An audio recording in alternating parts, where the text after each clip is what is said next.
FORA.tv. The world is thinking.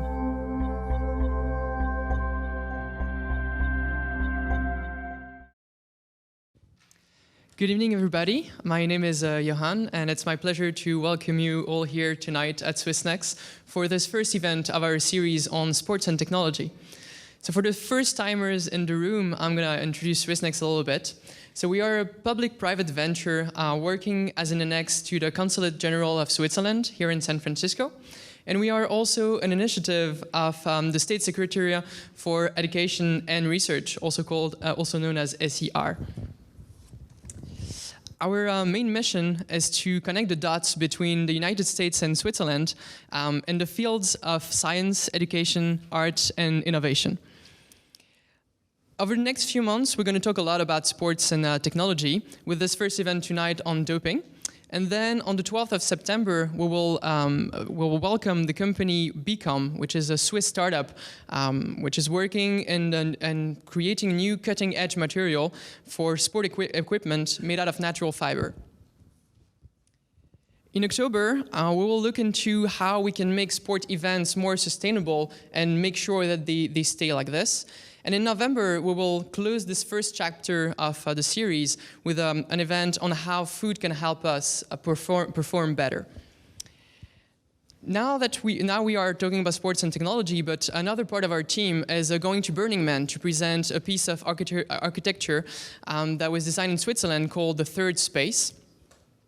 And in September, we're also going to talk about art and technology with the 2012 01 Biennale and our event on art and video games on the 20th of September. But let's go right away to our speakers for tonight. Our first speaker is Professor Max Gassmann. Max Gassmann, who is the director of the Institute of Veterinary Physiology in Switzerland and is a professor at the University of Zurich. His work on EPO was featured lately in many scientific papers. John Gleaves is the co-director of the International Network of Humanistic Doping Research, and he's an assistant professor of kinesiology at the California State University in Fullerton. His work, combining various fields, is trying to make sense of the debate on doping in sports. Carsten Lundby is an assistant professor of integrative human physiology at the University of Zurich, and his work focuses on EPO and blood transfusion, as well as the detection of doping agents. And last but not least, Kate Scott is the lovely voice of the morning program on KNBR 680 AM in San Francisco, and she's going to be the moderator of our panel tonight. Her extended knowledge and experience with the Cal Bears and TechCrunch podcast will, I'm sure, give her the insights to make the event very interesting. Thank you very much for being here, and thank you to our speakers for coming all the way to SwissNext. And I wish you a very nice evening. I'm giving the floor right now to Kate. Thank you, Johan. Is it okay for you guys if I'm over here? Well, talk about a timely night for this presentation, huh? Especially for you local folks here in San Francisco. Now, when I was first contacted by SwissNext about this back in March, we just kind of thought, you know, America's Cup is in San Francisco now, the Tour de France will have happened, the London Olympics will have happened, and as expected, some athletes in the Tour and at the Olympics were caught doping. French cyclist Remy de Gregorio, he was arrested and suspended by his team for suspicion of doping at the Tour this year, as well as suspicion of trafficking performance-enhancing drugs. That was followed up by a rider who's probably a little bit more well-known here in the States, Frank Schleck, who took third in the 2011 Tour de France. He failed a drug test and was kind of pressured into quitting the Tour because the riders were kind of wanting to talk about cycling as opposed to the drugs that they were or were not taking this year. In London, dopers were found in numerous countries across a variety of sports. We had a female hurdler from Syria, a hammer thrower from Belarus, an Italian race walker, an Albanian weightlifter, yes, a race walker, doing some EPO, a female gymnast from Uzbekistan with no hopes of a medal. She was found to be doping as well. And, you know, the list went on at the Olympics, many more. Some swimmers were suspected of doping. And then here in San Francisco last week, the bomb was dropped when a very well-known member of the San Francisco Giants, the baseball team here, and the guy who actually was named the most valuable player of baseball's All-Star game. Melky Cabrera tested positive for synthetic testosterone and was banned 50 games as a result. So drugs, doping in sports all over the place, especially right now in the past few weeks. And on the heels of those suspensions, a man whose name is synonymous with doping, at least here in the Bay Area, Victor Conti, the founder of Balco, has been in the news a lot saying that, drug use is as rampant as ever because the technology and the implementation of the testing is so far behind the technology of the drugs that the athletes are using. So how do we solve the problem of doping in sports? How do we get doping out of sports? And really, I think a question that's come to light more so over the last couple of years with doping becoming more and more just kind of commonplace in sports. Are we sure that sports are better without athletes doping? Because sports, in a sense, are just another form of entertainment. And for baseball fans, it's hard to argue, at least in recent history, that 1998 wasn't one of the most exciting years in recent history. It was the year that Mark McGwire and Sammy Sosa were just hitting home runs every other game, and it turns out they were both doping. And as far as cycling is concerned, it came to be such a popular sport recently in the United States because Lance Armstrong won 7 straight Tour de France's. Now, he hasn't been found guilty of doping, but the suspects, the suspicion continues. So with that said, we'll get back to that later, I'm sure, in our Q&A. But as far as solutions are concerned with doping in sports, I read a really interesting opinion piece just a couple weeks ago in the New York Times titled "How to Get Doping Out of Sports." It was written by a cyclist, Jonathan Vaughters, who actually rode on the U.S. Postal Service team with Lance Armstrong during his first win. And it was titled "How to Get Doping Out of Sports." And in it, he says, quote, "The answer to the doping question is not to teach young athletes that giving up their lifelong dreams is better than giving it to cheating. The answer is to never give them the option." And he went on to say that, he hadn't planned to cheat. He hated cheating. He hated himself while he was cheating. But he'd trained so much of his life and made so many sacrifices growing up, and his one goal was to be able to ride in the Tour. And he knew that so many other people who were making the teams in the Tour were doping, that he just took the leap. It meant that much to him.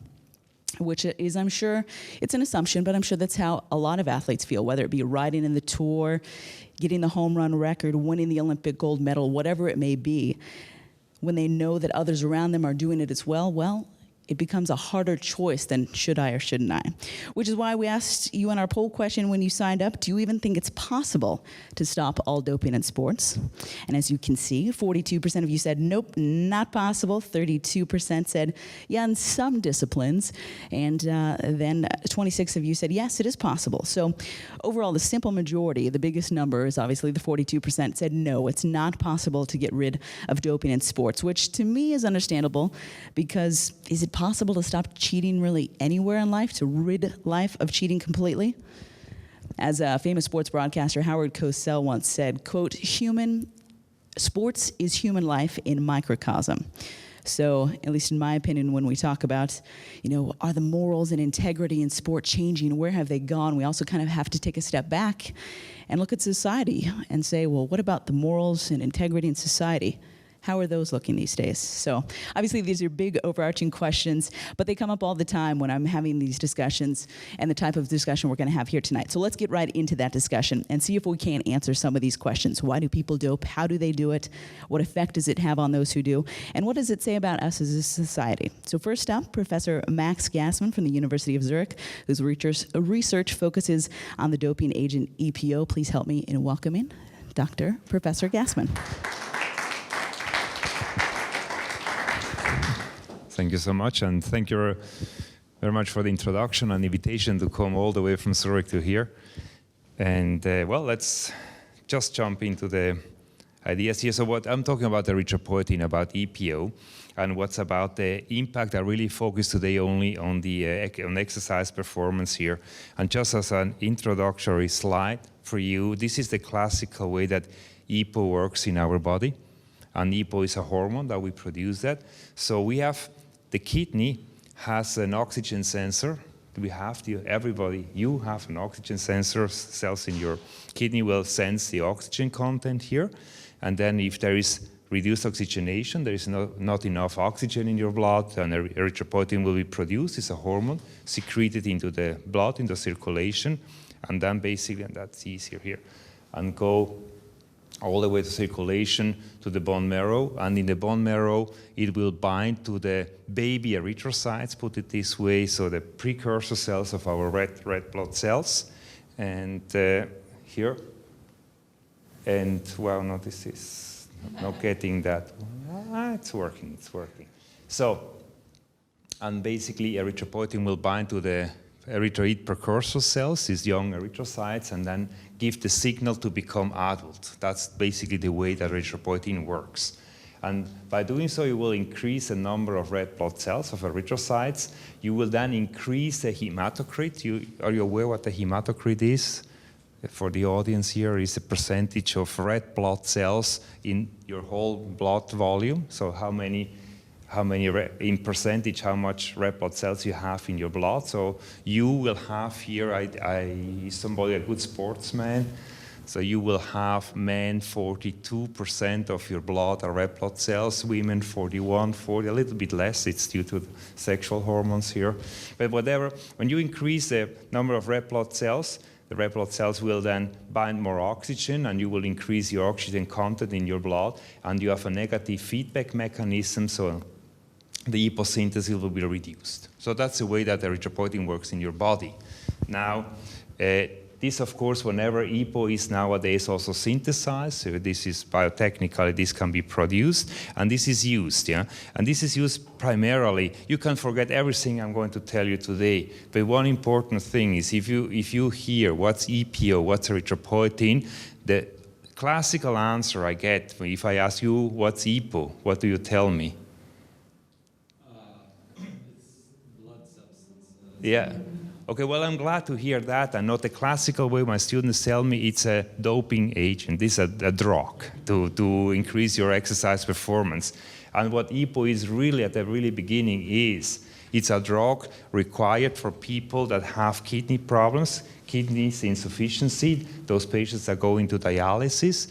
They also have problems in sensing the desoxygenation of the blood. So they not only need to dialyze the blood to clean the blood, but also they needed erythropoietin because they have to produce red blood cells. Yeah?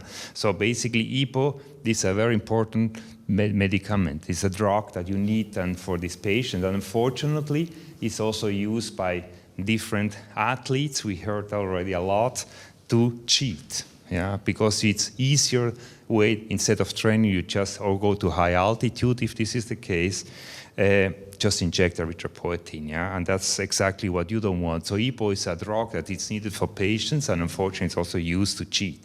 And there's a lot of money involved into that. I have a lot of erythropoietin in my lab, and I have really to lock that with 2 or 3 locks, otherwise it disappears from the lab. And this is not exactly what, I mean, you can sell it in the black market for about $1 million. So that's what I have in my refrigerator, so I better be careful with that. So I will talk a little bit technically what we really did. I will only show you one experiment that we did to see what's the impact of erythropoietin in mice, because most of the experiments done in human beings will be presented by Carsten Lampi, that he did a lot. So I'm a vet, I'm an animal doctor, so I mostly work on animals, but also sometimes on human beings, because at the end we're all mammals, right? And so we can learn a lot also from the animals.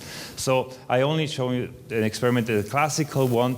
RH stands for recombinant human erythropoietin. You can inject that IP intraperitoneally in the animal into wild-type animals. So it's a classical one, but we also did genetic alteration in transgenic mice. So basically those animals are genetically modified that way that they produce erythropoietin in the brain, but also at the end in blood. So you have an increase, a constitutive increase. So it means that erythropoietin is always increasing in blood, independent of the oxygenation of the blood. So we really have, it's called an excessive erythrocytosis. This means we have a lot of red blood cells. And what this means is shown here. This is the values for a normal animal, a wild-type animal. You have the erythropoietin levels in plasma, in blood is here 22 units, and the transgenic one is 12 times more. So and you will see everything is increased. So the hematocrit, which is normally 40 in the animals, I told you before, your hematocrit might be something around 42. Well, if you're really a good trained athlete, you might reach 45, 46. And you know what's a limit when you go cycling? When you go in a competition on cycling, it's 50. You have to have, if you have more than 50, you are not allowed to start a competition because it's too dangerous. So, but you see these animals that produce a lot of erythropoietin, what I just said before, this is the genetically modified animals will reach hematocrit levels up to 90. So it's basic, what this really means is your blood flows like fluid honey. If you have a look at these animals, it's really weird. And you might claim this is also a very extreme model, and this does not occur in human beings. So I ask you the question, or it's a guess. What do you think is the world record in high hematocrit in human beings? What have ever been reached and reported? What do you think? 80? More or less? 75? It's 91. This was once shown. So there were 3 lowlanders, Peruvian lowlanders, going to high altitude to work in a mine, not acclimatized, went up to Cerro de Pasco. This is around 4,500 meters, and the mines are even higher. And they got additionally, apart of not being acclimatized to this high altitude, they got intoxicated with cobalt. And cobalt mimics reduced oxygenation too. So they had two hits, high altitude and cobalt intoxication, and one of those guys reached 91. But they all 3 survived. They had values between 86 and 91. So that's not completely impossible what you can see here. So, but that was only of course, for 1 or 2 days, and you have to bring them down to sea level so that they survive. But you see, for example, the arterial oxygen content is nearly doubled in those animals. So that the question that of course arises, and a lot of people contacted me there, is, well, you have such a high hematocrit in those animals, would you also have a higher performance if you reach a hematocrit level which is double that the one that we have? And the answer is no. With this high hematocrit, this is not possible anymore. And we, the beginning, of course, tried to make some triathlon with animals, but biking with mice is difficult, so that doesn't work. Yeah, they have to learn, and they fall out of the bike. So, well, more seriously, we let the animals swim and run. So, and this is a comparison. In blue, you have the wild-type control siblings, because we can breed the animals that way that we have really brothers and sisters. Some of them are transgenic, some of them are normal. So we have really the comparison here. And in blue, the normal animals, in red, these animals, because they're really red. I mean, you will see that later on the nose and the path that they're really red. So for example, in swimming, this is the swim speed here, and you have the time frame. So you can see that the animals which a high hematocrit can keep for 40 seconds with the same swim speed, more or less, and then the swim performance drops dramatically and really fast. And we have to take the animals out of the water, otherwise they die, they drown. And same with running. A wild-type animal will run for over an hour, 75 minutes, before it gets really exhausted and it's not willing to run any longer. In comparison, that animal with a hematocrit of 80 will stop after 8 to 9 minutes. So it's not able. The animal cannot perform, bring a high performance. So we were wondering why this is the case, and so if there are limits or there is an optimal hematocrit. And let's go back in history a little bit to this cross-country skiing, this very well-known Finnish. Well, at that time, in the 60s, he won 6 gold medals in the Olympics, also in the World Championship. That was Mäntyranta. He's still alive, yeah? He was born 1937. And the interesting thing with this guy here, he had a constant hematocrit of 68, and he always won. And the question is a little bit, what was happening to that person? Why, how can you reach this? And I'm talking in a second about that, because that's a lot. But so, having his history in mind, and also other stories, we thought about the question to solve if there is an optimal hematocrit for maximal performance. So if you have a given level which you have a maximal performance, And to do so, we went back to this animal model that we have, and we went into two ways. First, we have the normal animal, the wild-type animal, with a normal hematocrit of 40%. And we can increase the hematocrit just by injecting EPO. This is the classical way to dope. Yeah, it's an acute way, classical. So, and then you measure the performance, and you can basically then have the performance in comparison to the hematocrit. And on the other hand, we titrated down the hematocrit by taking our animal with a high hematocrit, and you can then destroy red blood cells chemically. So you have a hemolysis, so you get rid of some of the red blood cells there, and then you will reduce the hematocrit. And let's see in a chronic way if by reducing, so here we increase the hematocrit step by step, and here we reduce it, and to see if we get a maximal performance. And indeed, we were able to do so. We first measured here, well, this is, well, the original data, the raw data, and this is after statistics here. So VO2 max, it represents a maximal exercise performance here, and you can see the interesting thing that you reach a plateau and then it comes back. And it depends a little bit if you're looking at the acute level. These are the animals that got injected, the wild-type animals that got injected with erythropoietin, and we reach a maximum performance with a hematocrit of around 57%. And the animals were transgenically modified. Here you can see that the maximal performance was with 68. And interestingly, this is more or less the same amount, or the same level of hematocrit like the Finnish cross-country skiing, by pure chance. But this is the same, well, the cross-country skier had always increased hematocrit constantly, and I will tell you in a second why. So to make sure, we also measured time to exhaustion here, and we basically found exactly the same levels here, that you have obviously a maximum, an optimal hematocrit for a maximal performance.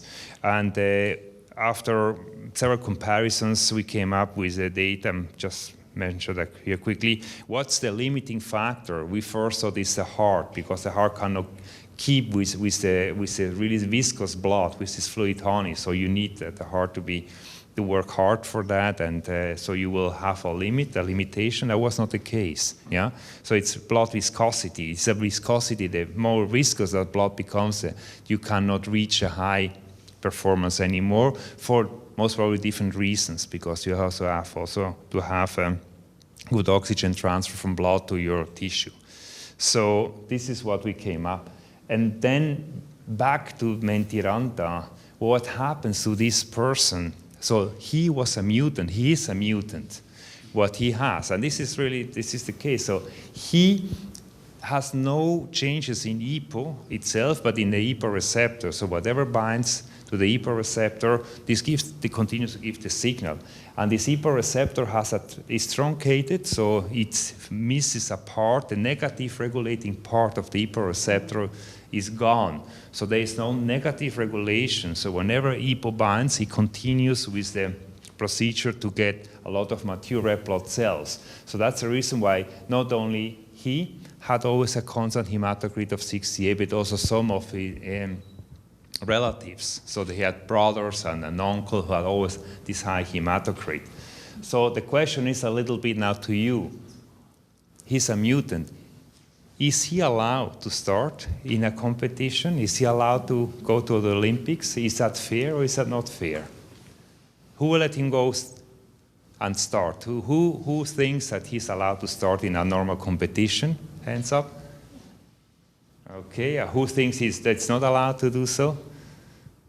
Well, his hematocrit is over 50, that's the way you test. Yeah, I mean the hematocrit, exactly, the hematocrit is over 50, but for him, that doesn't bring a problem. So he's adapted to this. It's a difference. It's a chronically high hematocrit, so his whole system is adapted. I cannot give you the correct answer. I just don't know. I mean, this is a question. I mean, this is something that we have to think about, because more and more mutants are selected for sports. Yeah? But you laugh, but you can say, well, why don't we just make different categories, yeah?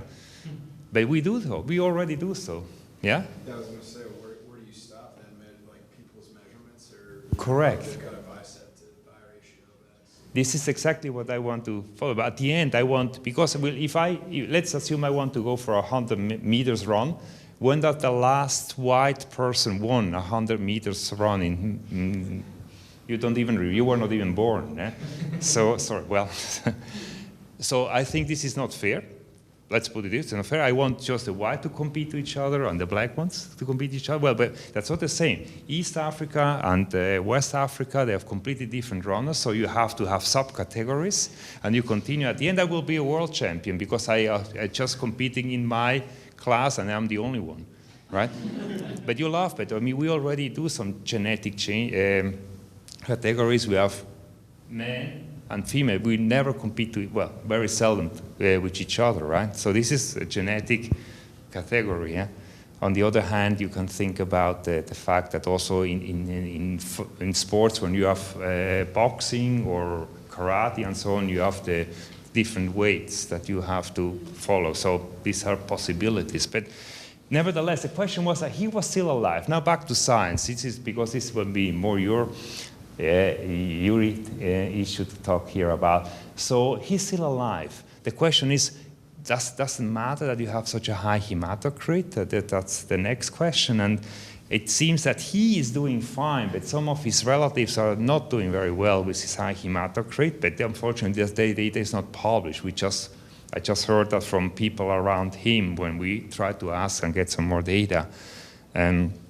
So what happens to our animals with a high hematocrit? So here you see on the right-hand side is the animal with the high hematocrit that has a hematocrit of 80%, and you can really see in the animal because it's really red. Yeah. So what happens? So this here you can see that. So we see degenerative progresses in nearly every organ. So in the liver, and just make it quick here, we see that also in the nerve cells. So the animal, this is a normal nerve here, for example, and this is the enlarged picture of one of these nerve fibers here. And this is the wild-type animal, and this is the transgenic, and you can really clearly see here the degenerative progressives that occur in these transgenic animals. But after a while, I mean, they have to become older. When the tests you saw before in sports, they were 2 to 3 months old. Now they are 6 to 7 months old, and they start to die. Yeah? And we also see that here. We see paralysis of the hindlimbs here in those animals, and also in muscle fibers. This is a normal muscle, skeletal muscle fibers, and you can see the vacuoles showing up here in this transgenic animal. So it seems that if you have a high hematocrit constantly, that high of 80 to 90%, the body cannot cope with that for a long time, and the animals die. But they reach more or less half the age that we usually expect for those animals. So they die after 9 to 10 months instead of living 2 years, around that. So still, I mean, the question now to come back a little bit in the ideas of how to use erythropoietin for treatment first, and then how you can cheat. So here, I'm coming back to the figure you saw at the very beginning, and the question is about the oxygen sensing mechanism. And I don't want to go into all biochemical details here. I don't have the time for that. I don't want to bore you also with this. It's just the point to say that HIF, the hypoxia-inducible factor, this HIF-1 and HIF-2, especially 2 for erythropoietin, are the main regulators of the oxygen sensing mechanism. So if there is low oxygen, HIF will be stabilized, and this is then the director basically that will increase EPO production in the body. So now you can think about the fact that you can use that also for therapy. Instead of injecting erythropoietin to the patients that have kidney insufficiencies, you can basically go for gene therapy. That would be the idea. And these first attempts were published with this so-called repoxygen about a few years ago, showing repoxygen was the idea to use that for gene therapy. The name is really very well used here, well put together. And the way this works is the following. Well, the idea. So this is erythropoietin, the human erythropoietin here, and this has a classical hypoxic response element. So this is the element that controls expression of this erythropoietin. And what I said before, this HIF has to bind here, and then you will increase the human EPO production. So the idea is HIF is produced in the body. Yeah? The idea would be to bring this construct into your cells, into muscle cells, for example, or kidney cells, wherever. And because, as I said, HIF is expressed everywhere in the body, so you can also have an injection into the muscle here. And the question is, how do you bring them into your body, viral vectors or a direct muscular injections? I'm still talking about just this construct here, because this will be produced by the body. And this will be easy if it would work. Yeah? But the company had to give up, because this has to be controlled in an oxygen-dependent manner. So you have to have here a very controlled production of this erythropoietin. And this has to be controlled by oxygen, and this is not that easy. So the company is an Oxford-based company, started this, showed that in animals, but it was not working because they could not control expression of the erythropoietin. So these animals got very similar to the animals I showed you, very high hematocrit, and they was not able to control it by oxygen. Yeah? And it was too expensive in comparison to the classical EPO injections. It was, for the company, they calculated at the end they have to make so much trials, and it doesn't look very well, and it's just cheaper to inject erythropoietin in the patients. Yeah? But the main problem was that as soon as repoxygen was reported first, already the mail started, and especially in Germany, people asking, can I use that construct here to inject that to myself, yeah, and see if I can generate more red blood cells? Not thinking about the fact that if you really managed to have this, you cannot control the expression of this EPO any longer, and you might end up like the animals that we had. So this was stopped because you have uncontrolled EPO expression. Polycythemia means a lot of red blood cells. It's a serious risk, and this can include death. That's what I showed you in the animals, and that's exactly what can happen. Yeah. So, but nowadays this has changed now a little bit. So I'm going back. That's my last slide. So don't be too afraid that I'm talking for too long here. So the control mechanism here is when you have low oxygen. For whatever reason, you're at altitude, you have anemia, or you have, in an accident, you have lost blood. I said before, HIF is stabilized, and this HIF will bind here and generate. This is the classical way, yeah? But what happens if you have enough oxygen, so you don't need more? So the question is how this factor is controlled. And this factor is controlled, the HIF is controlled by so-called PHD, it's pyrrolyl hydroxylases, it's PHDs, yeah? And this PHD will allow this HIF to be destroyed, and this goes into the trash can. So if you have low oxygen, you have HIF, and you have EPO production. If you have normal oxygen, you will have this HIF produced, but immediately degraded. And so you have a good control. And now my last point here is, you can nowadays get rid chemically, yeah, with a pill of this PHD. So you basically get rid of the inhibitor. And if the inhibitor is not here anymore, then you will have, you go into that direction here, you stabilize this HIF, and you go into that point. So nowadays it's possible to just take a pill to inhibit this part here, and you go in that direction, and you will increase EPO. And that's much cheaper and faster than injecting EPO. And this will be a problem in the future, yeah? And this has been shown that this works in human beings, not only in mice, and that's what we are facing now. So why bother to go into gene doping, starting with gene therapy, if you can just take a pill here? So it will be nearly impossible to detect this, yeah? Because you will take this pill 10 days before you start the competition, yeah? And this is not easy to detect here. It's a really small product here. So I want to acknowledge everybody in my group working here hard, and also Carsten, who was also involved in this work, and other people here too. And this is the slide I usually like to show about liquid oxygen here. You can buy that. I got this from United Airlines. You can buy liquid oxygen. I have no idea what liquid oxygen is, yeah? Liquid nitrogen. But it's interesting because it helps a lot, yeah? It helps against jet lag, which I can use. I arrived yesterday from Switzerland, yeah. Fatigue, boosting your immune system. Hangovers, so for the youngers here, and fresher looking skin, so it's cheap also, and it costs $25, yeah. And, you know, it provides 2 months of supply. So what they have here, they just put water, and instead of they just put oxygen in it. So basically, you open this little bottle, and the oxygen will get out within 5 minutes. But I mean, you can keep that for 2 months. And just for the sake of it, you can also buy water, oxygenated water, for $5. Yeah. And then you drink, and then the idea is that the oxygen that you drink will cross the stomach and will go into the gut, and from the gut it gets resorbed, but you get a resorption, so you get more oxygen into your blood. This doesn't work. Well, it works if you drink enough. Do you have an idea how much oxygenated water you have to drink that you might see a little bit an increase of oxygenation of your blood? Do you have any? I calculated that once, just for the sake of it. And you need 32 liters, yeah, which are a little bit less than 10 gallons, right? Yeah. So if you want to spend this money on something else, buy you a good bottle of wine or whatever. But that doesn't work. Okay, thank you very much for your attention. Thank you, Professor Gassman. I know he, well, we're something you might have learned about us Americans. We are occasionally gullible to products like this. I'm interested, actually. Fresher looking skin. No, I'm kidding. But as Professor Gassman told us, if you remember anything from his talk, it's that EPO or EPO was originally created not to help cyclists be able to ride longer.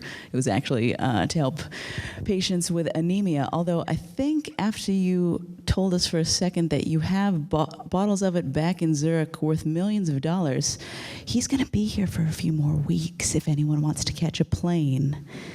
Anyway, all right. Well, next up, we're going to talk with his colleague, Professor Carsten Lundby, also from the University of Zurich, to discuss one of the oldest forms of cheating in sports, and that's blood doping. Professor.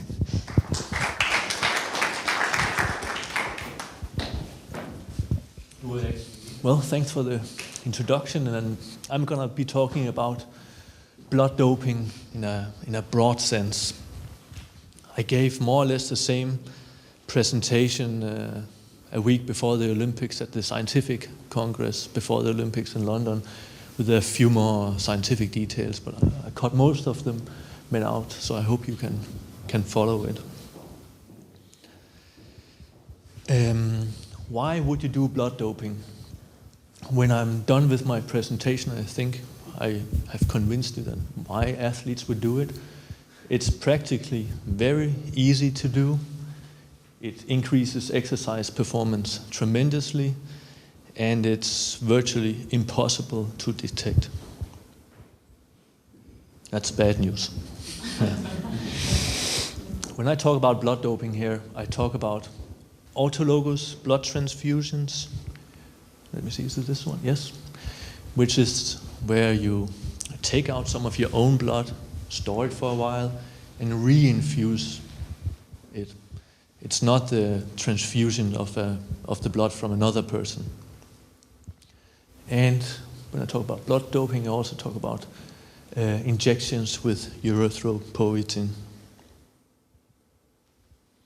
How does the autologous blood transfusions work? Well, you sit in a chair, you take out some blood, and then you store it either in the fridge or in the freezer. If you store it in the fridge, it will last 3 to 8 weeks. If you freeze it, it can last a lot longer. And then, of course, subsequently, you re-infuse it.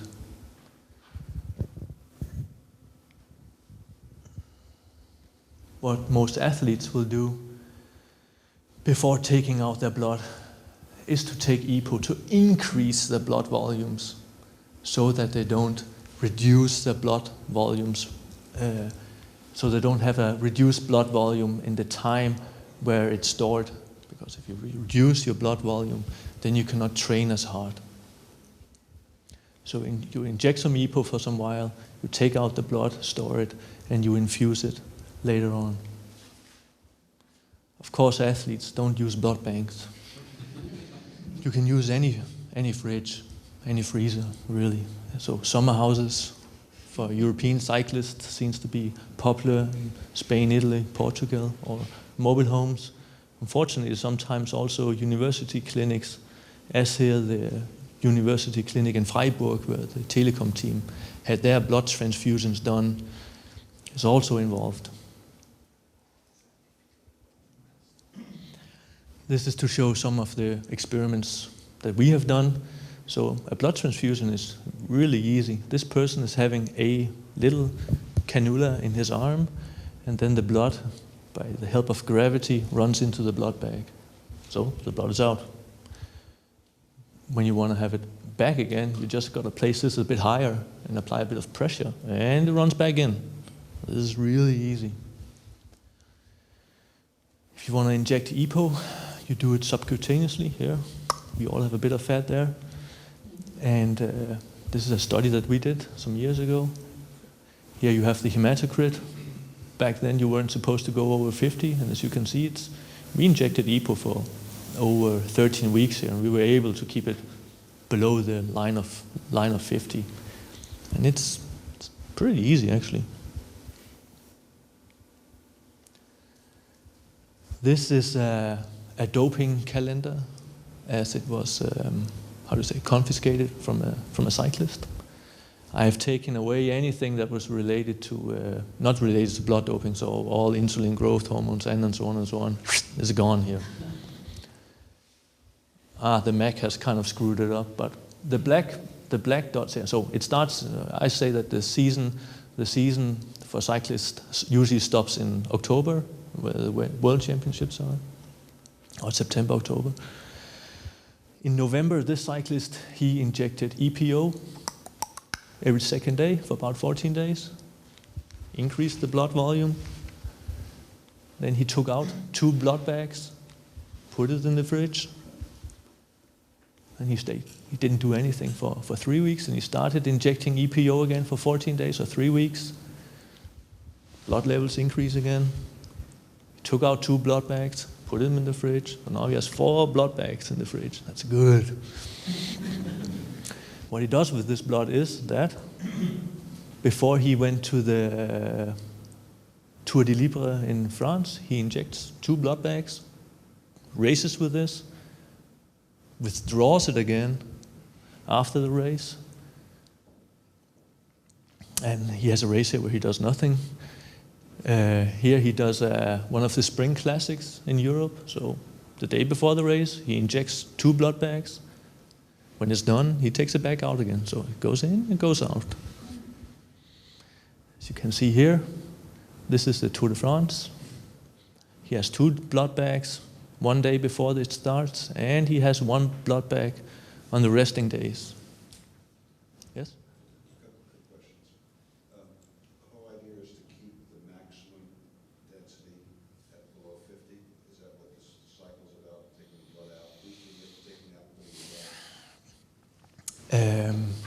The idea to take it back out again, to infuse it and take it back in, is that you will not have variations in your hematocrit and your reticulocytes, so that you will be caught by this thing called the blood passport.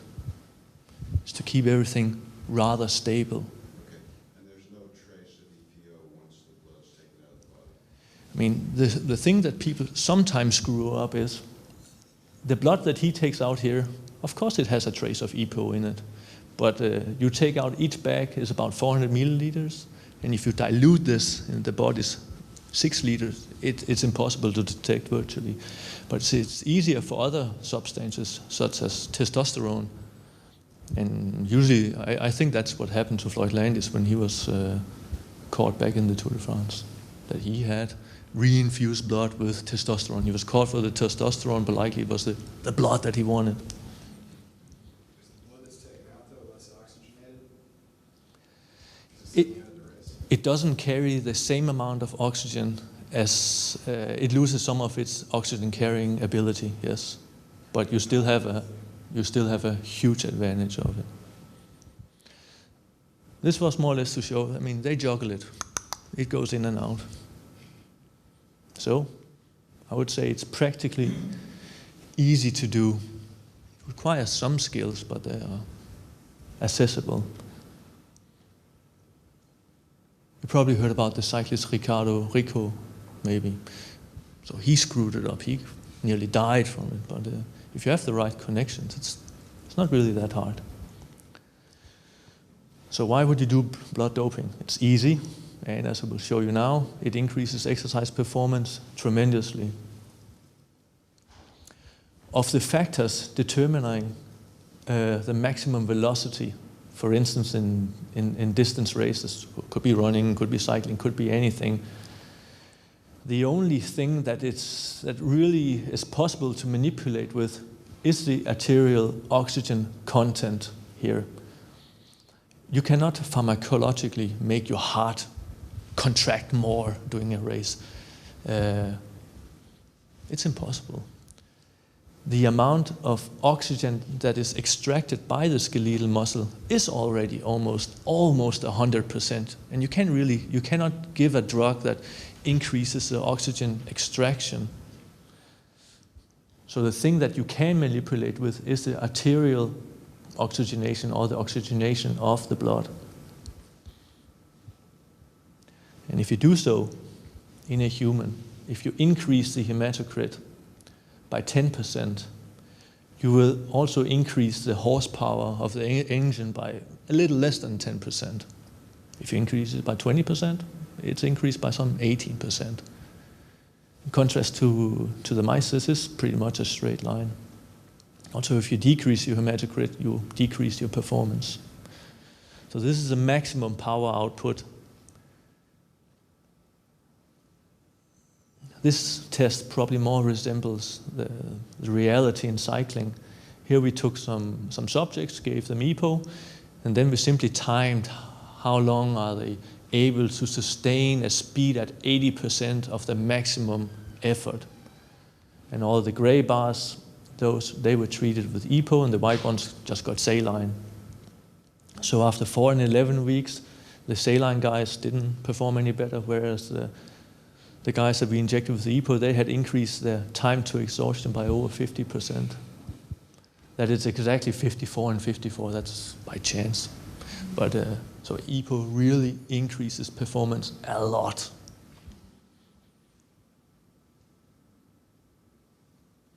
Unfortunately, the detection of both autologous blood transfusions and EPO injections is virtually impossible to detect. There are two strategies. A direct strategy where you directly focus on proving that they did blood transfusing or they did inject EPO. And there's the indirect test where you look for indications that something illegal has occurred. First, I'll talk a bit about the direct tests. So the WADA, the World Anti-Doping Agency, they have a test against EPO doping. I'll come back to this. There's no test against autologous blood transfusions. So you can do this all you want, there's no test for it. If somebody is caught or accused of blood transfusions, it's usually because the police finds blood bag in a summer house somewhere, or in an auto camp, or a car crossing a border somewhere. Then they can simply make a DNA analysis and backtrace it to the athlete.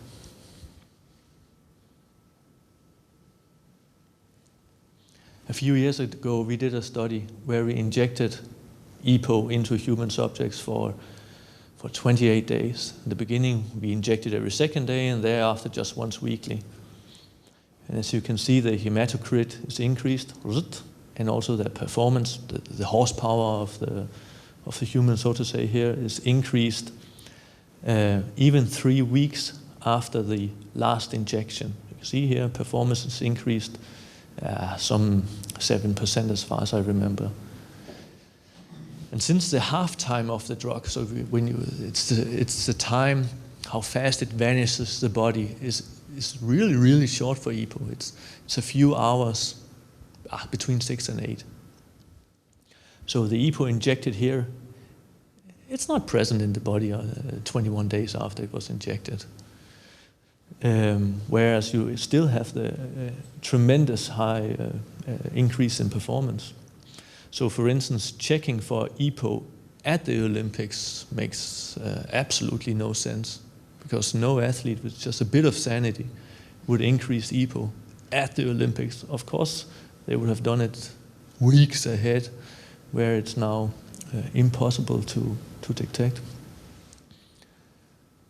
We sent the urine samples to a VADA lab. And as you can see here, of course, in the beginning, they were able to detect all 8 of the subjects to be positive. And of course, this is no surprise, the detection level decreases as time goes in comparison to when it was injected. We sent it to another VADA lab as well, and they didn't find any positive at any time point, so there's also an inconsistency between labs, which is a problem, of course. So as I would say, the direct tests for blood doping, they are not effective.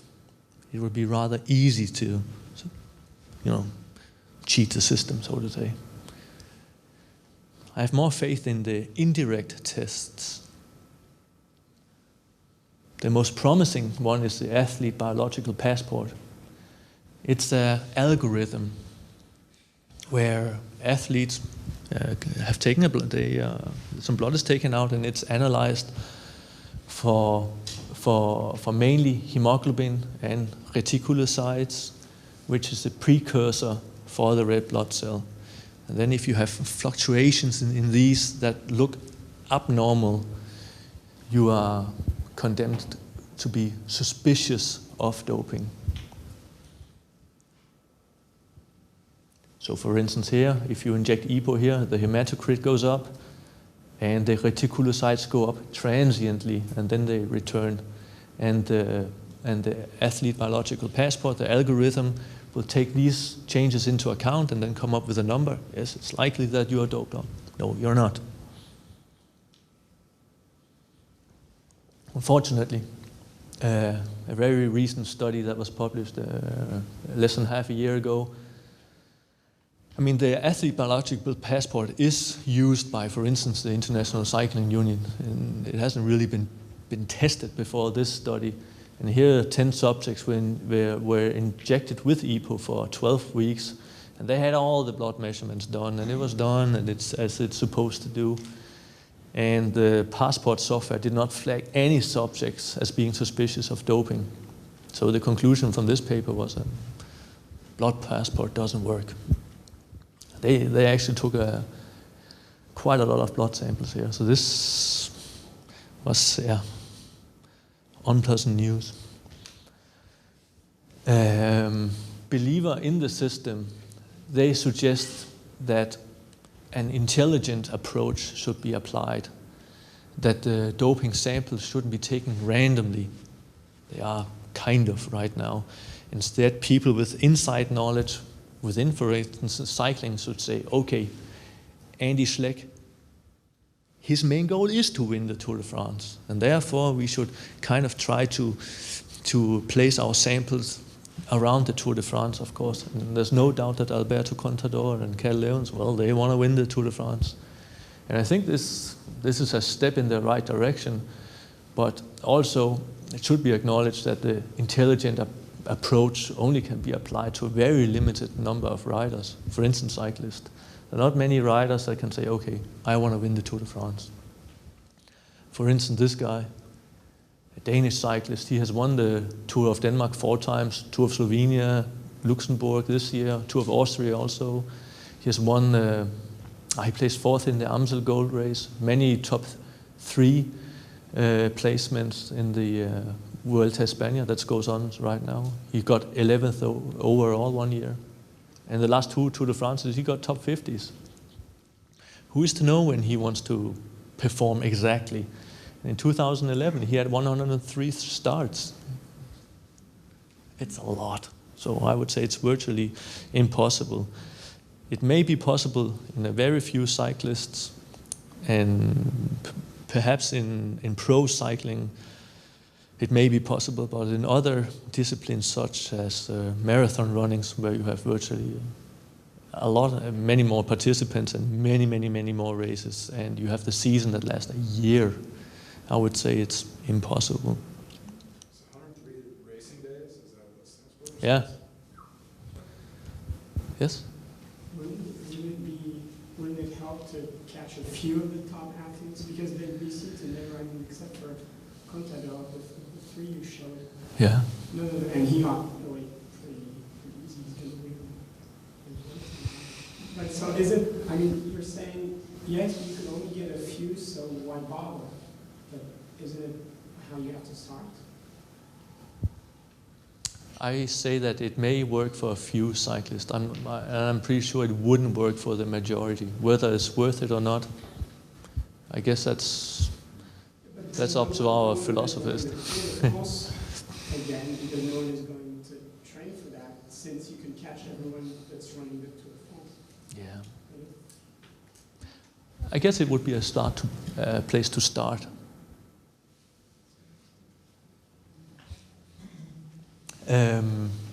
But it makes sense to do something because there's a dual role in anti-doping control. One is to identify those who cheat.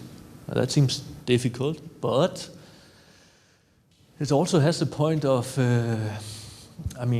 scaring the athletes of not doing by increasing the risk with disciplinary actions. And that may actually be the most effective thing, I think, right now. At the level of doping that some of these athletes undertake, are there like serious health consequences that could be brought forward in terms of educating younger athletes to say like, well, really, if you go for this is what happens to you. I mean, you die of a heart attack at 51 because there's a high chance. What are the consequences? What are the physical consequences of this kind of doping? Is there something that can be used as a motivation to say, well, this has really, really dire effects on your overall health? No, I would say these drugs, as Max just showed before, EPO is made for patients, it's used by patients daily, and they don't die of it. So if it's done correctly, I would say the health risks are minimal.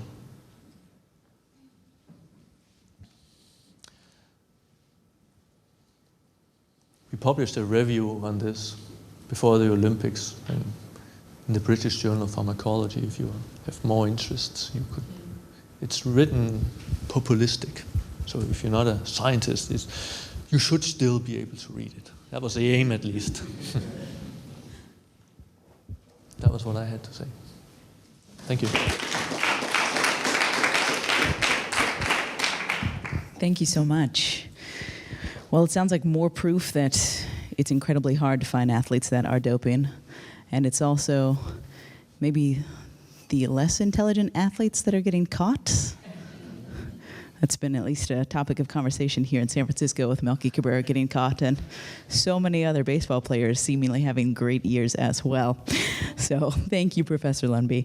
Finally tonight to discuss the societal reaction to doping in sports and how it tells us more about ourselves than we may like to realize. Let's welcome from Cal State Fullerton, Professor John Greaves. Professor. So when I originally proposed the title for this talk, The Sporting Prometheus, I had no idea Hollywood was about to release a major summer blockbuster by the same title. So that's a fortuitous bit of ambush marketing on my part.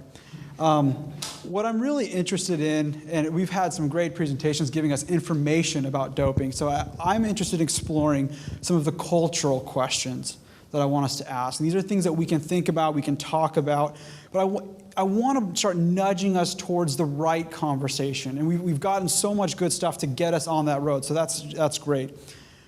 First, let's think about why elite sport fascinates us. An elite sport. And not necessarily sport in general. As a participant, I play sport, a lot of us probably play sports. That's has its own goods. And we could all go out and watch a little league baseball game or a local high school soccer match. Why elite sport?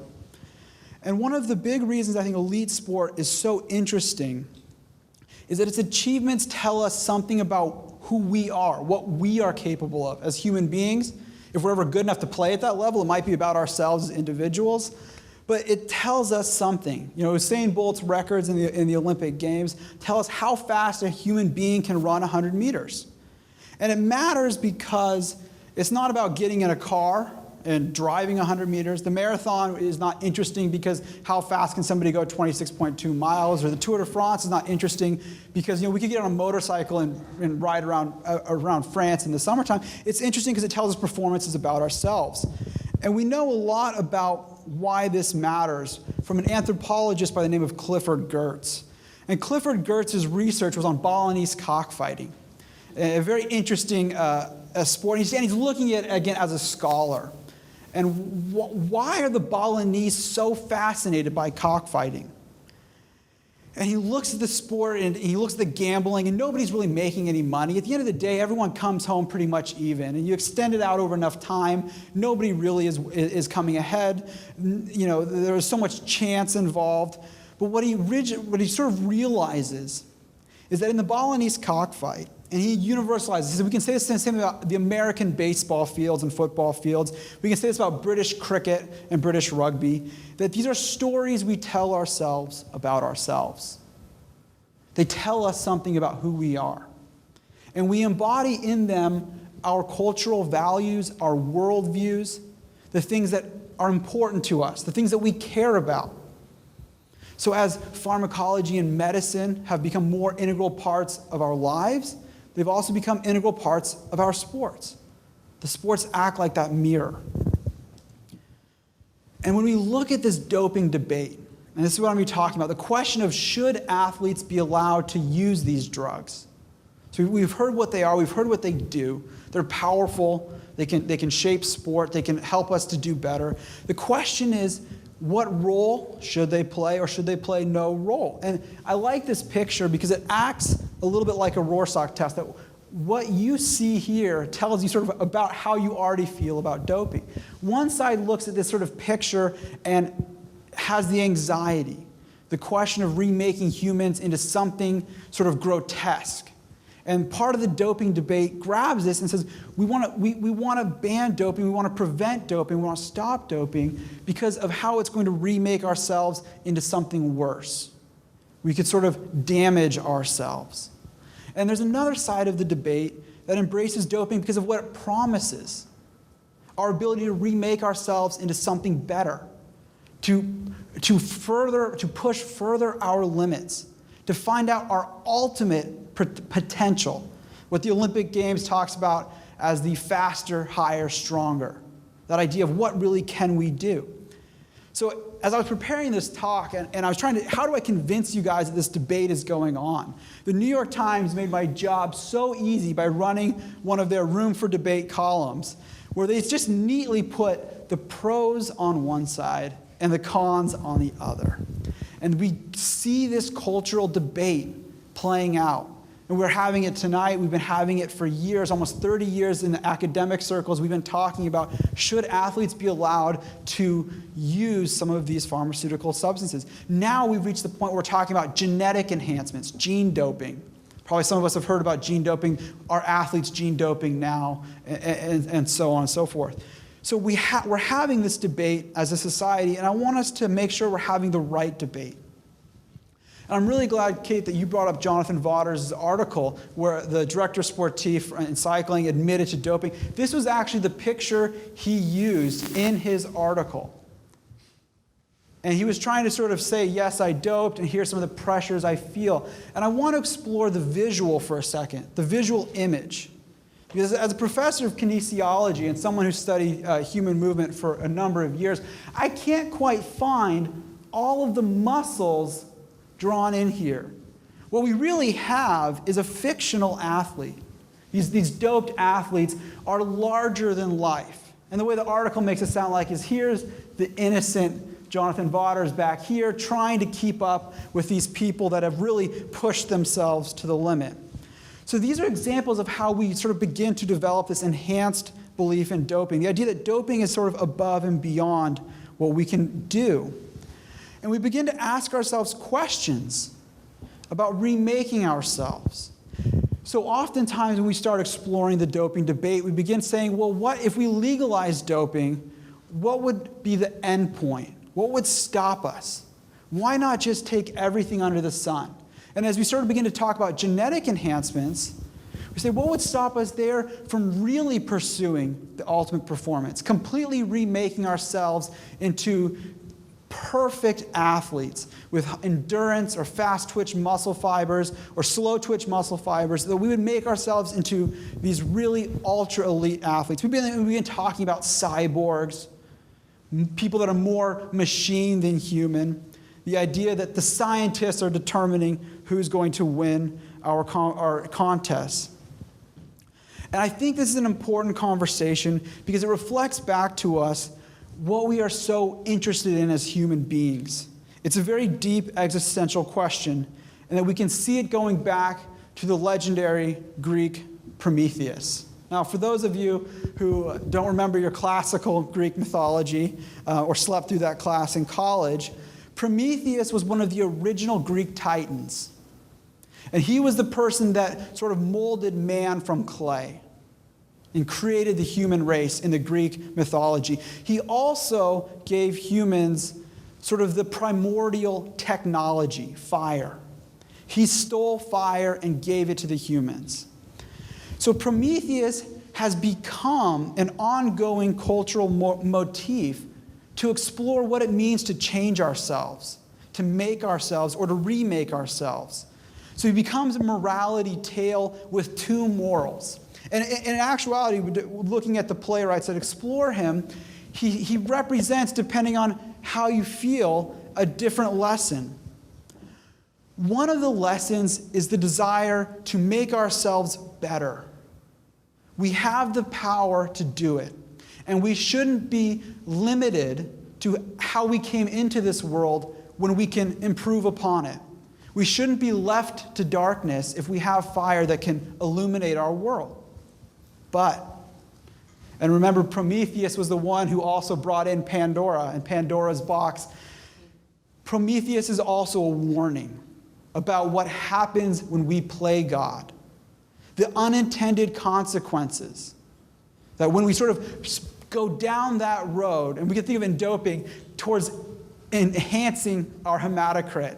We want it a little higher. We want a little, well, the unintended what happens when it gets up to the 70, 80% range? These unintended consequences, the destroying ourselves. So Prometheus has long been this sort of dual morality tale. We shouldn't be left to darkness. But at the same time, we can't just trust ourselves left to our own devices. Now, one of the most famous examples, and we often forget that this was the title of the work, was Frankenstein, the modern Prometheus, as Mary Shelley called him. And there's a great line that the monster in the text utters that I think is very telling. So that he says, "I was to be your Adam, but instead I am your fallen angel." And I think he captures that fear, that anxiety we have, that in trying to sort of remake who we are as people, we create this monster, this Frankenstein. And this comes into the doping debate. We begin to see it in our society. We begin to see it with Prometheus, the movie. We begin to see it with designer babies. The fear that genetic technology will allow us to make perfect humans that are somehow perfect in their eye color. We can choose their gender. We can choose their intellect, maybe even their athletic traits. We begin to see it in the questions that we ask about technology and how is it shaping ourselves. You know, I often am reading, is technology, the iPhone, the iPad, the laptops, the internet, are these things changing who we are as people? Do we read differently because of the internet? Are we less engaged? Are we more of we call it an ADD society? Do we focus less? These fears over how technology is remaking us, and into gene doping and genetic enhancements. These are the Promethean questions we're asking ourselves today. Are we able to remake ourselves? So what does it mean when we begin to ask about sort of the unlimited ability to change who we are? And it's a scary question. It's an existential question. We begin to look at this idea that we've sort of been progressing. If we take off the governor, if we say anything goes, what is it we end up like? Are we even human anymore? So this is how we end up as a school of thought, the transhumanist movement. The idea that even being human is only a temporary place in our path, that eventually we're going to go beyond being human.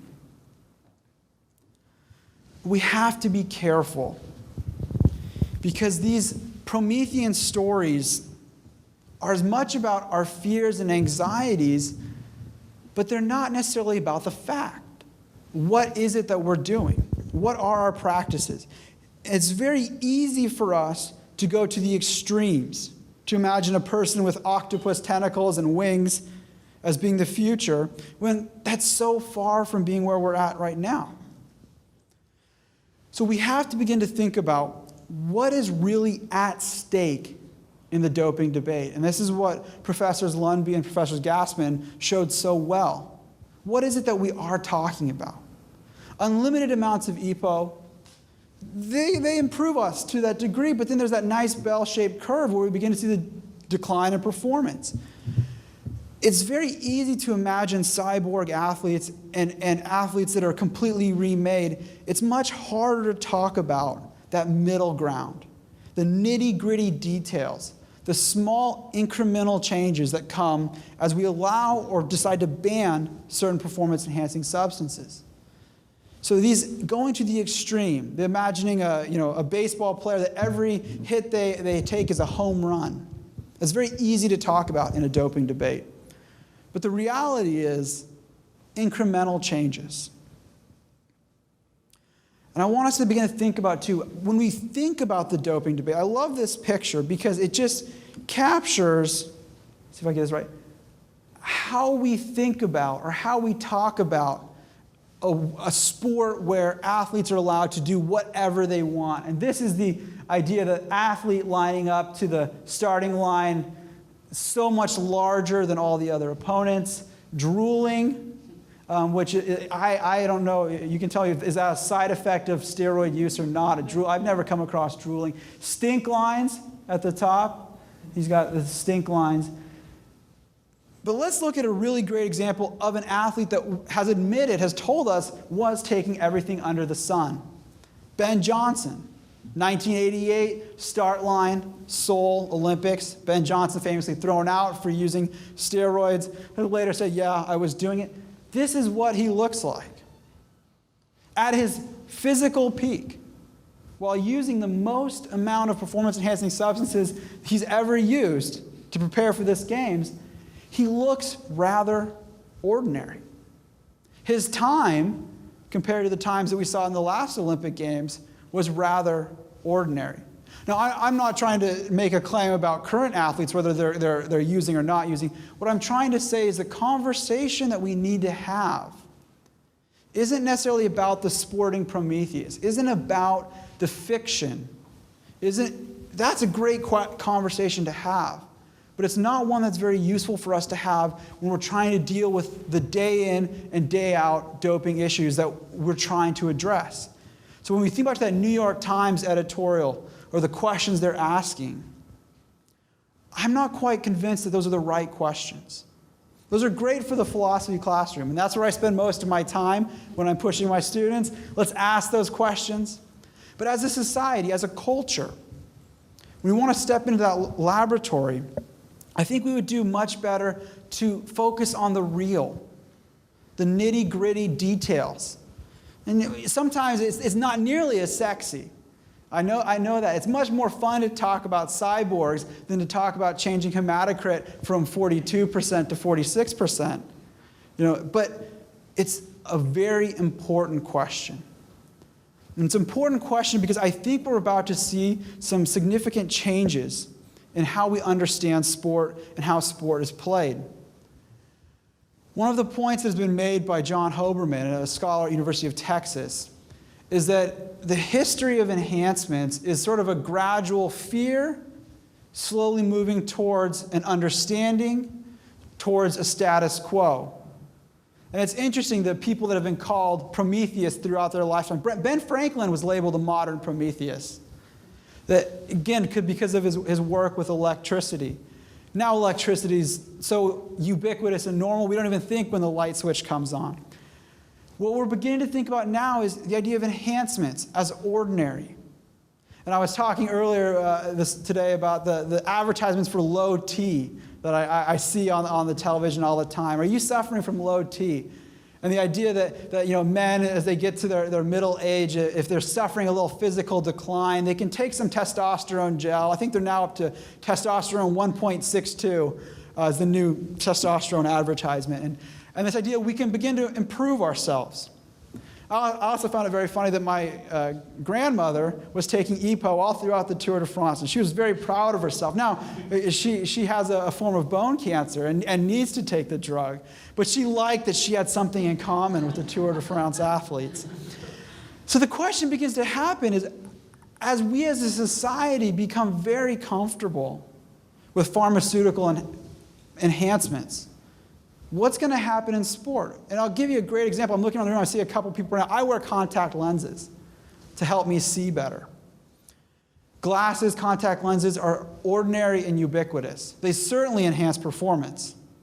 Try racing, try competing. If you can't see, it's very difficult. What I think we're going to begin to see is as these drugs come and spread throughout society, we're going to see a gradual change in how we feel about them. It's going to be less about the extremes and more about what it actually does to sport. Do we want to see the Barry Bonds that hit more home runs? Again, it wasn't that every hit he took was a home run. It was that he hit more than had been previously hit. Now, there's not an answer here. I'm not trying to say doping should be or shouldn't be allowed. The point is that I think it's a very real question to ask as people that are interested in sport and interested in enhancements. Do we want to keep sport as it was in the past, if there ever was a permanent place? Or do we want to change sport and adopt it and embrace technologies? Those are the questions that we can be having. Instead, what we've been engaging in is too much of the fiction, the science fiction. So what I want us to begin thinking about is the incremental changes, small gains and small losses, increases in health risks, increases in performance, but by the small margins. And these are the important questions to have. So let's remember at the end that sport is a story we tell ourselves about ourselves. But as we're engaging in this story, let's make sure we're not focusing on fiction, but on fact. Thank you very much.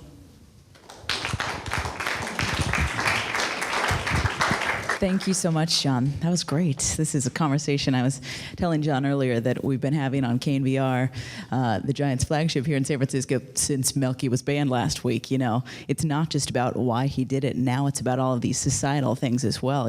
Our reaction to it. A lot of folks called in and say, bring him back. He's having a great season. I've loved watching him. It's fun to watch. And then there's the people on the other side of the moral argument saying, this is an outrage. He's a disgrace to the sport. Where's the integrity? So it's really interesting. Thank you for that, John. I know we've already had some questions, but we're going to open it up now to anyone else who has any more questions for the gentleman. And I don't know if we want to have him sit over there or stand up front. Okay.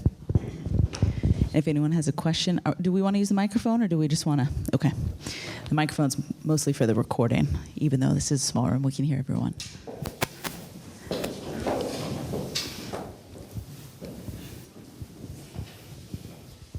I have two questions. One's very simple. There was a reference to the expense of these drugs, the $1 million cabinet that's locked up. But no one's really discussed cost of opportunity here for enhancement against the system of how sports are financed and how individuals are celebrated. So that's a kind of scenario that would be interesting to have a comment. And then maybe I'll throw you a kind of curveball. Okay. There's a mention on the larger issues of genetic engineering and what does that do to our perception of what humanity is. But there's no reference to the historical precedent of, let's say, how a culture can take a scientific concept like eugenics and turn it into a political force that's not so good. And is any of that stuff related to this conversation at all? Does someone want to take a stab at the first half of that question? I'll just let you pass it around. Well, the ethical part. You can buy more of it than I have.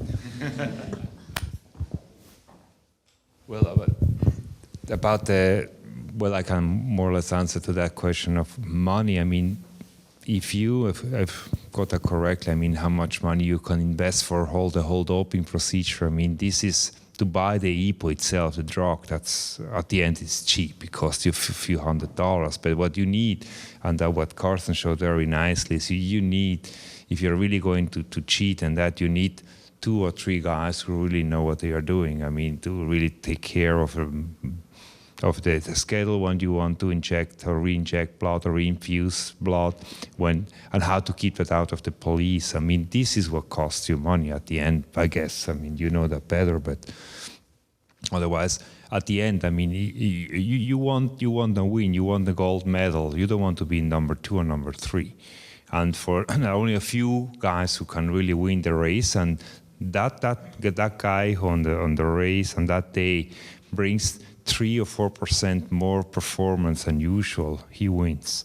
And to get that goal, to reach this, you will invest more money. I mean, this is a problem. Individual athlete really afford to finance this, or is this more systematic? If you're just talking EPO doping, it costs nothing. It's more expensive for us to buy it through the pharmacy when we use it for science than it is down the street.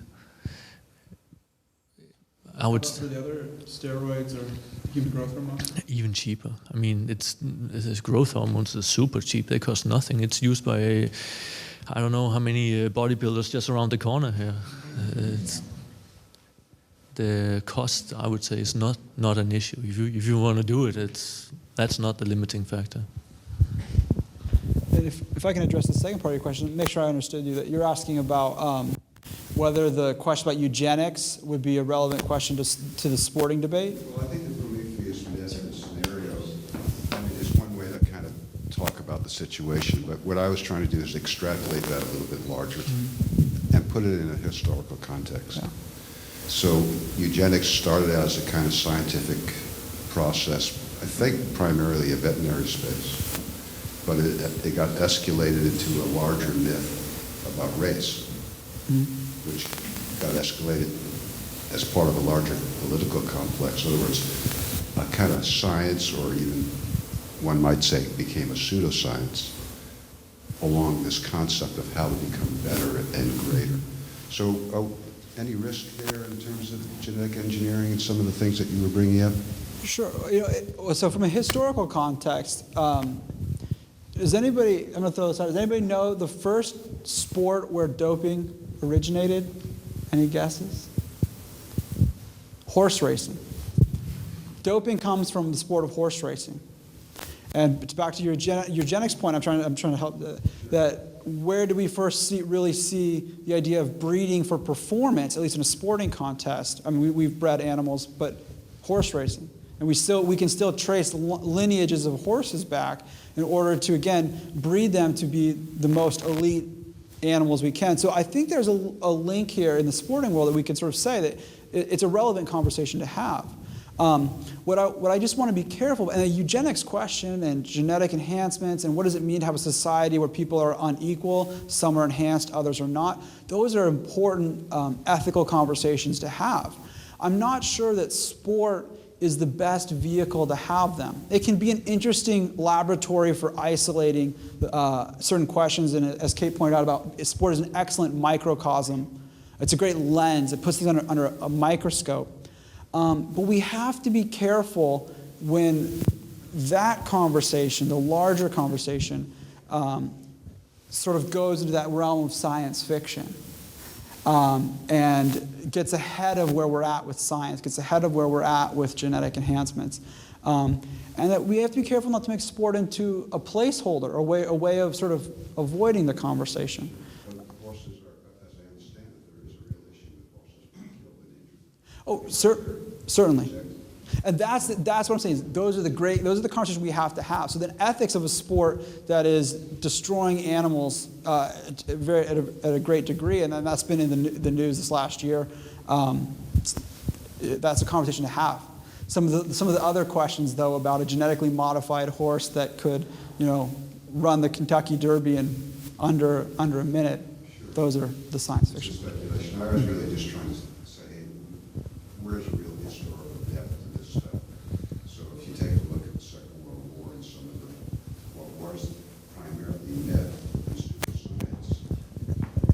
became actually a pretty significant part of the politics of that particular war, didn't it? So it may not be just constrained to cultural perceptions of sport. I'm just saying maybe there's a bigger case that's sort of tied to this, I don't know.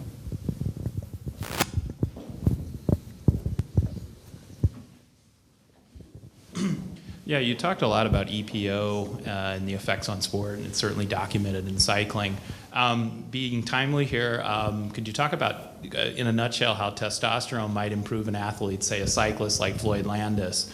And then, I don't know, a sport like baseball, where it's not so obvious, certainly HGH, we might slug the ball further. Talk about how testosterone might improve or not improve a baseball player. Well, I think if I was to take one drug, I would take testosterone. It really does. It does well. It enhances performance a lot through various mechanisms. One that is not very well recognized is that it does increase the amount of red blood cells. So it does the same thing as EPO does, just not as effective, but it increases your red blood count. So it increases your aerobic capacity.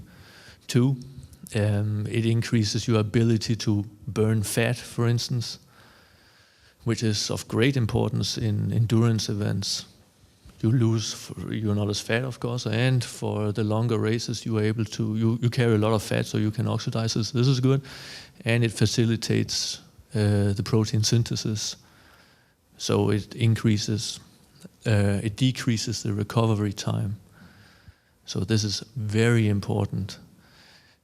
By increasing the protein synthesis, so skeletal muscles are built up and they are broken down, so it increases the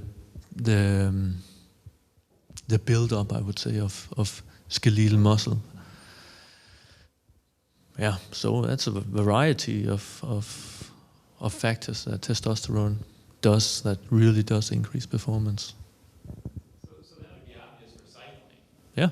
Right, where they need to recover and the higher oxygen count. But I mean, if you look at pro baseball, and I know you're not from the U.S., but I mean, if you look back at Babe Ruth, the guy was not very in shape. I don't think he was too worried about these issues, and yet he was the home run king for a number of years. Was it a matter of should the manager of the Giants just given Melky more days off? I mean, I'm sort of struggling with, is it really a 50 points boost in batting average, that's like, he goes from being mediocre almost out of the sport to Hall of Fame. And I'm like, was that all testosterone? Was it a placebo? I mean, for what he's doing, that's where I'm struggling with when this came out. I was like, well, really? Right. Well, I think going off of what Professor Lumby said, I've learned through covering baseball that the stamina and the recovery time is such an important part of baseball because it is such a long season. They can go 25, 30 straight days without having a day off. So if you get, a sprained ankle or, you hurt your shoulder or something, the testosterone, according to the folks that I've talked to, is able to make that much of a difference, even though it's slight, that it's able to give Cabrera, in this sense, that much more of an edge. So he was able to make more incredible catches this year, and he was leading the National League in hitting and batting average, all these things that are small things, obviously, not something like home runs, but because of the testosterone, whereas in the past he'd been, a low 200 hitter, he's now hitting 350, almost 150 points higher. So that's a pretty big jump, and as far as hits, there's obviously now rumors that his hits were he was hitting a lot of balls last year in Kansas City, so folks are now assuming that he started doping last year in Kansas City. So I think the differences are slight, but they are having those effects. Did that answer it at all? Yeah, it just seems like it's a lot. Mm-hmm. For what, I mean, look at Pablo Sandoval. He's not, baseball players aren't known for being in great shape. And, Billy Beane in Moneyball has the line, "Hey, I was the best athlete out there." And he was famous in that book for bringing in really people that he goes, "I challenge everybody on the team. I'll beat them in any like running or any physical event." And he was so I'm struggling with. It's obvious with Floyd Landis from what you're saying but I'm not seeing the causality here as much, and so it's like a question that nobody's really talked about as much. I mean, I think it kind of gets into what John said. That we're expecting these huge, gigantic differences, right, between athlete performance, like a Floyd Landis, who went from kind of a nobody to winning the Tour de France. But maybe in different sports, it is different. I don't know. It seems so much that for baseball, from a naive standpoint, coming from Europe, when you look at baseball players, you don't necessarily think of them as athletes, right? Because they seem overweight and slow runners, and obviously there's a clear ability in terms of striking that ball. But what struck me at first was also how traumatic the movements and everything is, be it the pitcher or be it the person who strikes it. And in that sense, the recovery factor seems really, really important, because that motions, all these motions are so traumatic. These guys get all these crazy elbow injuries for the pitchers and very, very violent kind of instantaneous effort, that it would make sense that the recovery factor has a great influence on the performance of a player, especially if they have to play every single day for hundreds of days a year. I mean, maybe that's where that paradox really hits, where it doesn't feel like an athlete in the sense of like a great runner or great endurance, but just the sheer recovery factor really, really makes a big difference. This is a suggestion, but it seems to make sense. Yep. We had another person here. Well, I'd say physically, bat speed is everything. Bat speed, I mean, the human eye doesn't pick up bat speed that big a difference, but the power hitters have an incredible difference, and that's physically one. But don't forget about the mental aspect too, even like you said, the placebo effect, because if you start taking it, okay, I'm gonna perform better, and you start willing yourself, you start putting in more time in the weight room, maybe even focusing on your sleep and resting even more to just generate that. Those are all the combination of factors, I think, that can contribute to that. So I actually had a question too. It's kind of neat right now with combat sports, like the UFC in particular. They're self-doping, and it's like the only sport I can think of right now that's allowing for, they're calling it TRT, the testosterone replacement therapy. They have these older fighters who are claiming they've got low T levels, and they're getting an exemption to do TRT. And I mean, no other sport I've ever heard of is allowing that. And it's got kind of a duality. There's that side of it, and there's also the side, a very famous fighter admittedly uses marijuana, and it's placed as a performance enhancement drug. And where one argument says, how can that possibly be? But the other argument they say is for healing purposes, for resting purposes. So it's kind of interesting. I mean, if you guys could kind of, I guess, give your take on what you think about the UFC allowing that, and who knows? I mean, just kind of an interesting subject to me. I don't really know the sport at all. I have no idea what this is about. Mixed martial arts. It's like boxing, but more full contact, legs, kicking, knees, Muay Thai, everything. But the therapeutic use exemption is an interesting point you've brought up. And the mixed martial arts, or UFC, is not the only sport that allows for therapeutic use exemptions. And the question is whether these get abused or used. And I don't want to give the wrong statistic, but I know that if you look at the therapeutic use exemptions for athletes with ADD in Major League Baseball, it's at 150 times the average population of people with ADD. And the point is to get prescriptions for Adderall or Ritalin, which help you with focus. Now, if you're I think baseball is a very slow sport, but some people, say it's action-packed. If you have to play day in and day out, you use a drug to help you focus. And so there are ways that athletes are attempting to use the therapeutic use exemption. And it sounds like with UFC is allowing the testosterone replacement therapy as a therapeutic use exemption. That is occurring in different sports for different reasons. Regarding the question about the UFC and just allowing these drugs, I think this is exactly where I'm saying that sports are going to begin to, I think, explore creating their own rules and their own substances based on what their athletes need. And I think this is an example of a sport that's sort of outside the Olympic movement, so it's outside of WADA, that is beginning to have a conversation about, we as a sporting community want to have these substances. Other sports might say no, but we see it fitting in. And as a hypothetical, we might see endurance sports one day embrace erythropoietin, EPO, cross-country skiing or something, as an example, that we might begin to see sports have different substance lists based on the skills and based on what they value. So I think that's a really good example to point out that we can sort of think of sport looking differently in the future. Yeah, and just to complement on this, is the question is what are the drugs that come to the list?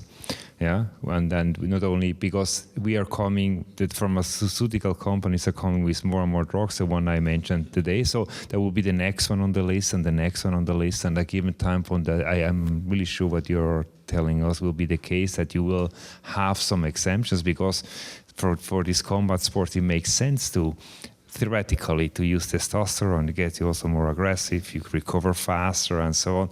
That's what you need. You can always claim that I need it for recovery purposes, for therapy, yeah. And the same when you go for marathon runners, you can think that half of them are asthmatic. They have always, this is so classical. But the point starts also when you go for a normal race, you have a normal public marathon. Yeah, and in Switzerland we did that once. I mean, they just checked everybody running a marathon and then a mountain marathon for blood testing, just to check what they have. And nearly everybody was taking painkillers, half of them bronchodilators. And these are guys like you and me, just running for leisure, just because you like it and you prepare yourself like that. So where does it stop? Yeah? Where is the border, and what do you want to do? Another interesting field is, I know the military is experimenting with all kinds of things, of taking something so that a soldier doesn't need 8 hours of sleep and can function perfectly on 2 hours of sleep. Fighter pilots and focus and everything. I'm sure that's going to come into sport. Maybe we can take one last question. Well, I was going to make the comment that we had students that take ADHD medication, and they enhance their school performance. And so you have, and in theory, they're taking the medication because in theory they need the medication. But you also notice that students that don't have ADHD, if they take the medication, they enhance their academic performance. So maybe it's not such a leap if there's some kind of, if there's no medical reason not to take a substance, perhaps under guidance it makes sense to have everybody have a level playing field, and that's the only way to actually see the top performances out of all these people that are, in theory, optimizing all aspects of their performance. They take the best foods, they exercise properly, they train properly. If everyone else, as long as if there's no health risks, maybe there's nothing wrong with following that plan.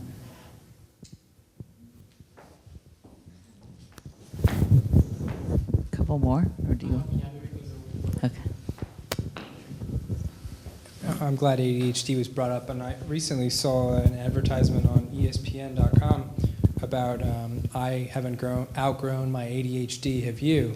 And it was Victor Renteria, and I was like, I had no idea that ADHD medicine was legal in baseball. And it's interesting to hear that a lot of people have that medicine. I think there's kind of an interesting discussion to have where you say, we want these world records potentially, but maybe we want something more with science. If you're able to take performance enhancings to be better scientists and to progress humanity and or get to new planets, whatever it is, based on this, and maybe that's a discussion we should have in terms of why are we using these on sports so that people can run faster. We have cars, right? So maybe we want to develop the best technologies to get off coal and whatever it is, towards green energies.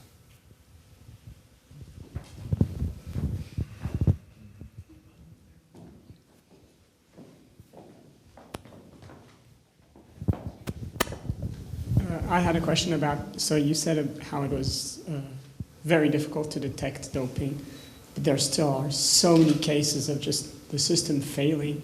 The Ben Johnson incident, he ran his race, got tested immediately afterwards, came out negative. He always said, no, I never did it. The state of Ontario had enough. They took the matter into their own hands. Within a week, they had a list of every single drug he had bought over the last years. And then he broke down in tears and said, oh, yeah, it's true, I did. And then there was this German cross-country skier who got banned from the German team, went to Spain, won in Salt Lake City, won every single race. He was tested before the Olympics, during the Olympics, never found. And then some independent lab got hold of the samples. He was tested positive all along. So it's just about how even the WADA do they really want to find them positive? And for me, that's where it's the huge problem, is that not should doping be allowed or shouldn't it? Just today, it's illegal. And so why wouldn't you look for the cheaters? I like that you call them cheaters and others try not to, but for me, at the moment they are. And so why would you try to, obviously for economical reasons, you'll protect the ones that bring in the money. Roger Federer is never going to get tested positive. Well, he's Swiss. But that's funny because in Switzerland they all say, oh, Nadal, look at his arms, he's so pumped. No, so my question was just about what is your take on that, the moral behind the tests? Well, not the moral behind the test. We have to be aware how difficult it is to detect this. I mean, to detect erythropoietin, and because you. In both cases, they managed to. But he showed that some labs are able to do that, some others, because it's just it's technically difficult to detect erythropoietin. You have your own one, the endogenous one you produce, and you have to basically make the difference between your own erythropoietin and the one that was injected. And this is so slight differences, very, very light modifications in the erythropoietin that are really just hard to detect. And if a lab is not 100% sure that the probe is really negative, then they will say, in the case that they are not sure, they will say it's not positive.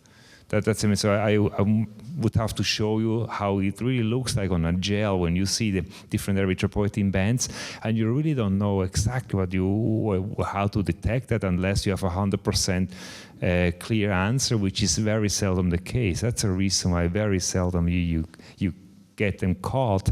But then sometimes they just regret and they confess and give you everything they had because they, for whatever reasons. But it's so hard. It's really so hard to detect it, and you know that better than me then because you did the test.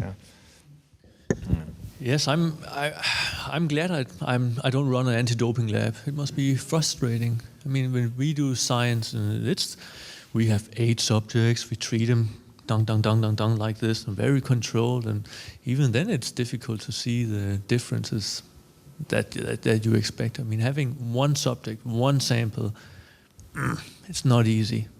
I understand if a lab doesn't find what the other lab finds. I would be surprised if they found this matching things all the time.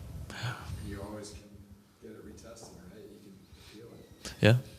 Yeah, but if the A probe, the first probe is negative, then the B probe is destroyed. Yeah. This is the problem. Only if the A probe is positive, the B probe must be positive too. So that's really, it's tough. It's really tough. And back to this question real quick, I think, as you've spoken to very well, that in sport we often want the exact answer. Did the ball cross the line or not? Was he safe or out? And we want the answers to, was he clean or not? And as the scientists have pointed out, we can talk in probabilities. We can talk in likelihood. We can talk about suspicious samples or samples that we have a high confidence interval in, that we can be very confident in. But that degree of scientific certitude has trouble translating to the sporting world, where we want the answers neat and quick. We want to know that the person who stands on top of the podium was clean, was fair. We use instant replay or whatever to make sure it was okay. But the anti-doping tests don't always lend us to that degree of certitude, and that's sort of where there's a disconnect. And like Carsten said, I wouldn't want to be in an anti-doping lab and having to say I'm 80% sure that this person cheated and realize that that statement has major implications. Major implications. So Lawrence Armstrong's budget for his lawyers is higher than what is the Swiss WADA, the Swiss anti-doping lab runs for the whole year. So you're really afraid of telling me that he was cheating, so because you know that this will basically kill your lab. But look at swimming from Beijing, where Speedo in Beijing introduced these incredible suits, and we had world record times. And so what happened after that? Everybody was like, well, obviously this is giving people an unfair advantage because... Unfair? Well, why don't exactly? But why did they didn't have these suits in the most recent competitions? It was for records. FINA wanted to keep the records consistent. Yeah. So, I mean, but that's the same thing in track and field. The records. If you look at Anders Ericsson's research, he's determined that the world record time in the 100 meters is actually the same, and that any time somebody breaks the world record, it's only merely chance. It's really a statistical chance that they actually get some type of faster performance. So his theory is that we're actually at the limit of human performance for say 100-meter sprint.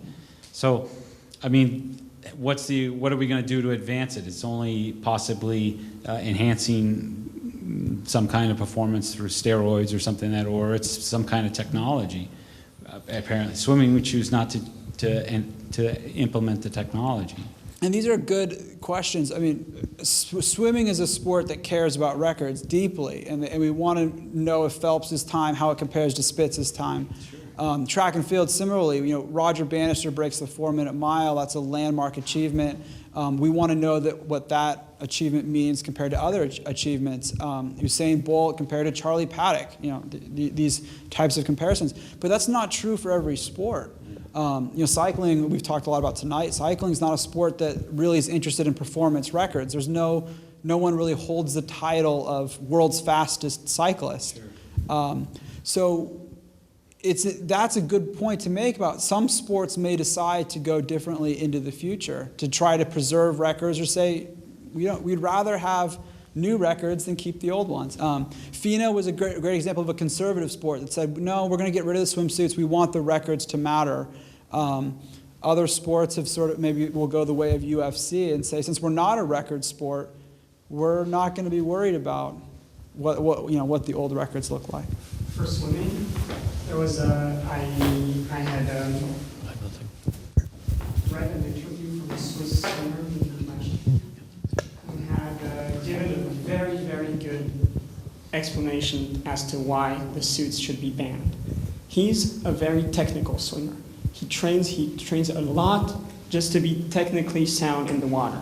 And then you have the other side of the spectrum. You have Alain Bernard, who's just this muscle monster, huge guy, who just swims as hard as he can all the time. And the suit was giving Alain Bernard an unfair advantage of making him float way easier.